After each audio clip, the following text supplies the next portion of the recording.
আজকে মধ্যরাত থেকে পেট্রোল ডিজেলের দাম বাড়ছে। পেট্রোল বর্তমানে রেট হচ্ছে ১০০ টাকা ৫৪ পয়সা, আর ডিজেল হচ্ছে ৯৯ টাকা ৪৪ পয়সা।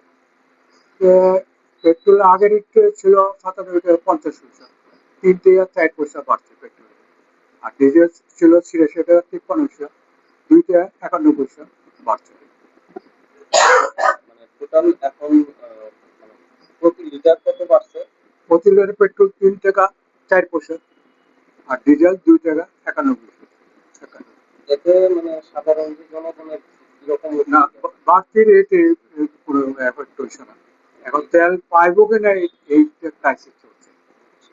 মানে আপনাদের কাছে মানে কিরকম মানে স্টক আছে? এখন স্টক তো কমে গেছে, কারণ পেট্রোলে যারা ১ লিটার জায়গা ৪ লিটার নিচ্ছে, তাতে স্টকটা কমেছে। আমরা এই সন্ধ্যার সময় ৭টা ৮টার মধ্যে আরো ১৬,০০০ পেট্রোল আসতেছে।